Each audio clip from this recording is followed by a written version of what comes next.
Yo, the Monokei Standard is going to be on pre-order for a couple more days. I've had mine for the last month or so, using it pretty much daily. I didn't quite get to cover some of the questions you guys had in the last video, so in this video, we're going to try and answer some of those questions in a bit of detail.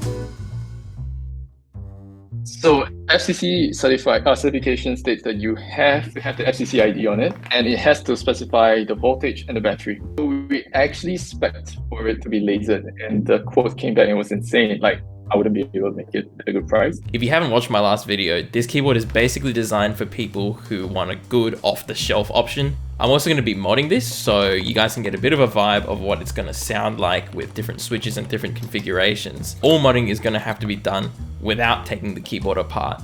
That shouldn't be too much of an issue, but we'll see how that goes.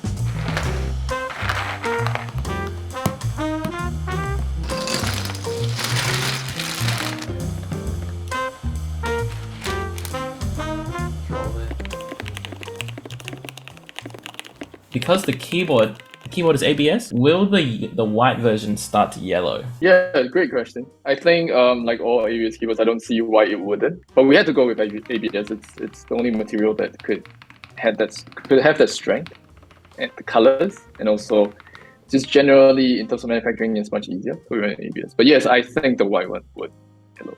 Another one was the color choice. I think for colors, let's put it this way, we're definitely influenced by a lot of consumer products, like from Apple, from Google. Whenever we pick a color, it's always, how would it look in a setup? Like, what would that person like? Pink, we went with pink instead of like hot pink, for example, because when we were selling desk mats, the pink desk mats sold fastest.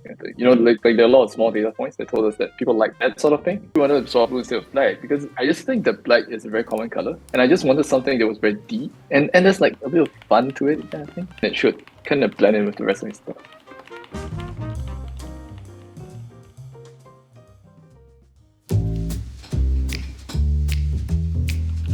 Cool, so it's been about a week. I've swapped out the switches for MX Black Hyperglides. Lubed, but not filmed. Hadn't got around to that yet. I changed out the keycaps for 21 KB Desco Black. I just like how these look. I'm a big fan of beige keycaps. I don't really like really loud colors, so I've gotten so used to the weight of the MX Browns because I took them out of the Monokei and put it into my Rama U80, and I love it in that keyboard. It just sounds and feels so good. So typing on these Hyperglide Blacks are like almost a little bit too heavy. My pinky finger is really tired pressing the left shift button. I don't know if that's just me, how I've modded the stabs. Maybe I put too much lube into it.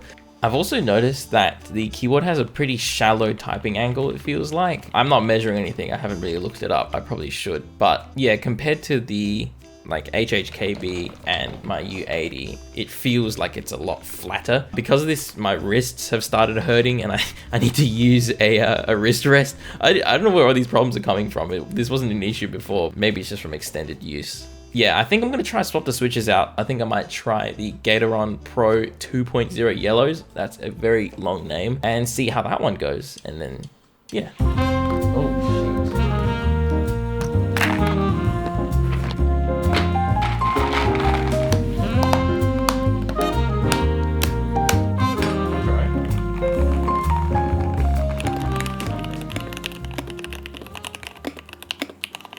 And then I guess to satisfy the keyboard community, is there going to be a barebones kit? Is it going to be an aluminium thing? You can buy the K and the Hero. That's so the main two concerns are basically, number one, FCC certification is extremely tricky right now. And secondly would be the whole point of standard was to not assemble, if that makes sense. But to address the aluminum version, I wouldn't say no. For injection molding, you gotta make it a certain way. But for CNC and stuff, I could get away with a lot more things. It would be really cool if we could have like a Bluetooth version of it, but it was made of aluminum. I don't think the team's ready to hear that from me right now. But like I always tell people, we're always working on stuff. We're always working on multiple projects.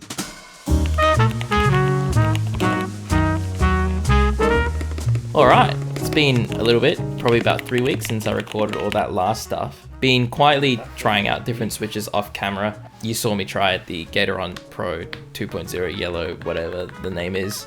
Went back to the Cherry MX Blacks. My friends at Agile sent me their new Moon switch to try, so I gave that a crack as well. But what was really interesting was I ended up back with the Cherry MX Browns that came with the keyboard. I don't know why. Probably going to get flamed for this. Something about the scratchiness just adds a lot of character to the keyboard for me. You know, weirdly gone this huge roundabout thing where I started with the browns, moved to the blacks, and then went to all these other different switches, and now I'm back at the browns again, and they've just been lubed and filmed. If you're curious as to why this keyboard exists and who the target market is and the design process behind it, I'd highly suggest you check out my last video. But yeah, I really appreciate you spending your time here, and I hope to see you soon. Cheers.